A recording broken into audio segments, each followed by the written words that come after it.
Hey, all right, welcome to I think this is like the fourth or fifth teacher chat. Um, so I'm Matt, and with us today are Kaylee and Caroline from Minnesota also. You guys are elementary teachers. Oh, I gotta pause the YouTube live one. And so for this one, we're just gonna be talking about elementary, and kind of like what you guys do. Kaylee, I know you're pretty active on Twitter, and your Twitter feed has kind of become like my easy Pinterest of just like fun activities to do with my own kids at home because you've got like all these different things that you're always posting that look like a lot of fun. So yeah, all right, yeah. So Kaylee, Caroline, yeah, tell us kind of like what grades do you teach, and where, and yeah. Well, I teach kindergarten in Isanti, Minnesota. We teach for the Cambridge Isanti School District, and we're at School for All Seasons. It's a year-round school. And I'm Caroline. I teach fourth grade at School for All Seasons. Are you guys at the same school? Yeah. Yep. Then? I did not realize that. Okay. All right. And so we first started, we talked, was last year the first year over the summer? I feel like we talked before then, but maybe not. But we talked over the summer, just kind of about like insert learning when I was talking with a lot of teachers to find out how they used insert learning. And then we got together in a coffee shop, and I say in Cambridge. And I've been out there a lot. It's my favorite place to drive to for like doing a school workshop because it's kind of like nice, like peaceful, scenic things like just the cows and the sunrise, the meadow. And I was really surprised of that. Like you guys, both of you just had so many different ideas, and I love too because it was sort of like it kind of turned into like a brainstorming thing where you're sort of like, I've used insert learning a lot, but not as much as I want to. But I was kind of thinking we could do this and this, and like you just like kept coming up with like more ideas of things that I'd never thought of before. And a lot of these we've put into the help center as teacher ideas. And so let's just kind of go on with that of like, what's your philosophy kind of on like teaching elementary? Well, being such a lower level, I really like to focus on relationships and, how do you react during certain situations? Because sometimes 5- and 6-year-olds have a hard time dealing with their emotions. So I like to do relationships and building like that. And then I just like to make, I know as cheesy as it sounds, but like learning fun. I like to make it engaging, whether that's a really interesting like brain pop video and they're so excited to see Moby, the robot, and I like to do hands-on activities that get them involved in the learning. And it's not just me saying facts and having them just repeat it back. So I really like to have that hands-on learning in my classroom. And I would echo the building relationships piece, and then just having a strong foundation, literacy, numeracy for my fourth graders, and just really incorporating some nice engaging content into all of that. So I keep them hooked because their attention spans are still limited at times. All right. So Caroline, you were just telling me that you guys finished up the first trimester. Right. What's one of your favorite activities that you guys did this year so far? Well, my class just finished up something today that we did with my colleague who teaches a 3-4 split. So her third and fourth graders and my fourth graders all read a book called Balloons Over Broadway, which is the story of Tony Sarge, who was the first puppeteer for the Macy's Thanksgiving Day Parade. So we read the story, prior to Thanksgiving, and then gave the students the challenge of creating these puppets on their own. And they had to move, the puppet had to move and had to be colorful. But other than that, we didn't give them many constraints besides time. Had to have it done by a certain deadline, but just let them take their imaginations and run with it and use what we read in the story to work together and collaborate and build that. And then today we wrapped up the activity with a parade through our school. So the other kids in the other classes got to see the puppets. Oh, that's cool. I love that. That's great. Yeah. One thing that we did earlier in the trimester, we did 3 weeks of animal studies. And prior to that, we learned about the different habitats. So then we kind of talked about what animals do we want to see or learn more about in this habitat, and so on. And through it all, we kind of kept a diet chart, and we had omnivores, herbivores, and carnivores, and I would draw the animals underneath that once we found out what they ate. We would also look at their anatomy, and we would do diagrams along with it. One activity was with a giraffe. We looked at like its neck, and we learned that us and giraffes have the same amount of bones, but they're just a little bit longer. So we did a math activity with building blocks to see our vertebrae compared to a giraffe's. We did also like learn about their environment. And so we did, even though it was coloring pages, they still had to do real life coloring. How did it blend in with its surroundings? And we even kept track of their weight. They kept a science journal, and we did a scale every day. Like a giraffe is heavier than a piano, and we just would draw a scale every day. And so they had a lot of fun learning about all the different animals and all the different activities we did with that over the 3 weeks. I love that you have a science journal in the kindergarten classroom. Yeah, that's great. How do the two of you find, like, how do you find lesson ideas? Like, are a lot of, like, just kind of like, yeah, how do you come up with these ideas? Well, I would like to say, like, definitely my co-teacher, we do a lot of collaboration together, and we just bounce ideas off, like, what can we do? And she is such a brain for like having the kids like visually see things, and I'm more of like the vocabulary side. So together we get like the terms, but then we also get to see it in real life. So I'd like to say like my colleagues, and I think just other resources. I think, just talking to people, and then just being creative, like with our own, what we want to do. Mm-hmm.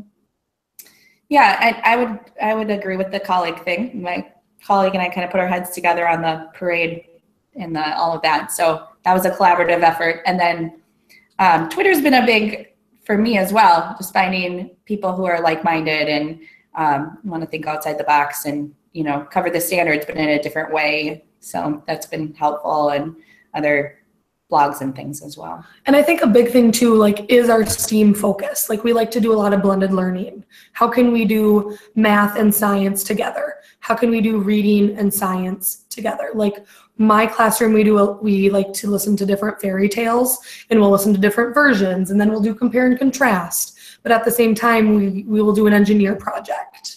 Does your house stand up to the big bad wolf? And so we like to do a lot of blended learning. So I think that's how we get a lot of our ideas too. Cool, I love that. All right, well, that fits into our next question of what is a challenge and a joy of using technology with young children? Well, a challenge in 4th grade, they've been using technology since most of them could, do anything, because they get it when they're young now, preschool and before even. So sometimes it's just maintaining that focus, because they know all of the options that are out there. So just like adults, it's hard to stay focused on the task at hand, because there's all these other fun, sparkly things out there to do. So that would be one thing for me. That's a challenge. And then Kaylee and I were talking before we started talking to you today about just the different pace at which some students will work with the technology, and we might be, explaining something and, yep, I got it, and I'm ready to go. Mrs. Ressler, tell me what to do next. And then there's the other part of the class that's still lagging behind and needs. So it's just like anything, just the different levels of their understanding as well. I would say a challenge is some kids are very handy with iPads. Some of them have them at home, but then it's that first initial interaction with technology. But also, if it's something new, you just have to break it down step by step. And sometimes they're like, what do I do? So you have to really go through it first before you can just let them have at it. But I think a joy would be just even learning different shapes. There's an app for that. They can make their own shapes with, you can have physical geoboards, and you can take physical rubber bands and you can make your shapes, but there's also an app that you get to do that with. And it's very cool that allows them to do it electronically. And it's just, you can take those same skills and do it with something that is engaging. And I think that is a joy that they get so pumped to do these fun activities, but still getting in that standard. They just don't know it. And it's been really awesome that it kind of broadens. We just went one-to-one. I went one-to-one with my class, full class two years ago. So now this is my third year one-to-one with my class in 4th grade. And how amazing it's been to just broaden our classroom beyond, our building and into the community and connect with other schools and students. And so that's been an amazing joy for, parents to see things that they wouldn't ordinarily be able to see unless they came to visit us. Now they can see them through technology. And we've been able to do live chats with others through technology that we couldn't do before. And new lessons that they're able to view that we couldn't without it. So that's been a joy. Yeah, bouncing off of Caroline's idea of, connecting with parents, how much do you use Seesaw? Because in kindergarten, we use it a ton, and they love to just even show off their creation that they made in playtime. And I like to record their presentations and upload it to mom and dad. And it allows them to see what we're doing in school. And it really, I think, gives the kids like ownership of their learning. Like, hey, I'm doing this so mom and dad can see what I did at school. So this is really cool. Yep, it makes it more real and an authentic audience beyond just your classroom and your teacher. Yeah. All right. So for our last question, then, and I've got lots of questions from this, but it's from our first conversation over the summer of how have you used insert learning at your grade levels? Because I think that was one of the first things of, because I think it was one of your tech integration people. Carla. But yeah, she told me about like what you two were doing. And I was just very flabbergasted as to how it is that you use insert learning at like the 4th grade level. I was like, okay, yeah, like I can see that. And then at the kindergarten level, like I just didn't get it at all because I've got 2 little kids myself. And I was like, I don't get how this works. So how have you found ways to use insert learning? And even if you haven't like had a chance to use certain ideas yet, like what are some of the things that you've thought about for using insert learning at your grade levels? Well, I'll go first since I'm the boring 4th grade, and then we'll save the exciting for the end. So this year we learned about the eclipse because we start school in August. So we were in school during the solar eclipse, which of course was all over the news and current events. So one of the great things that I think about insert learning is you can take a current event and immediately build a lesson very quickly on that, so you don't have to have all of these materials too far in advance. So with the solar eclipse, it was something where, okay, I want to build a day around this because the kids are going to be curious anyways.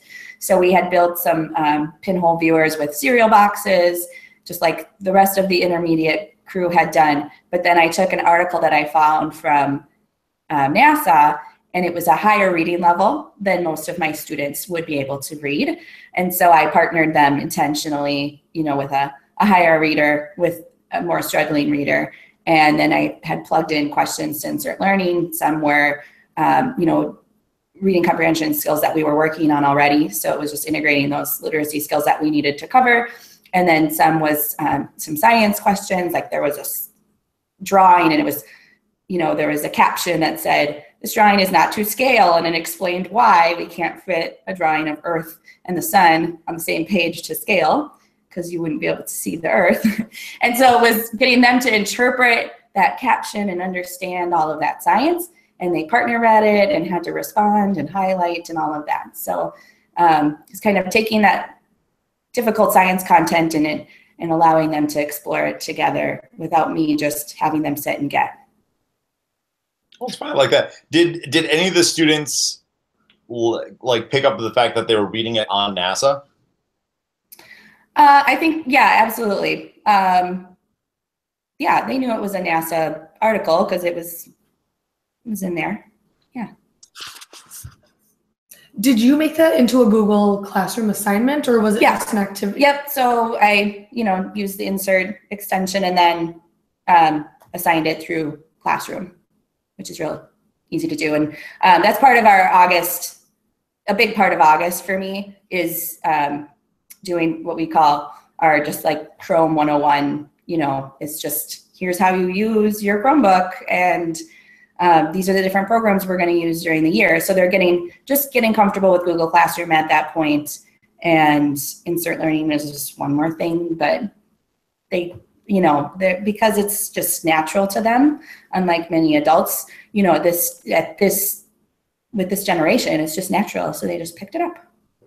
Nice. Have you been using Chromebooks one-to-one? This is my third year one-to-one, but okay.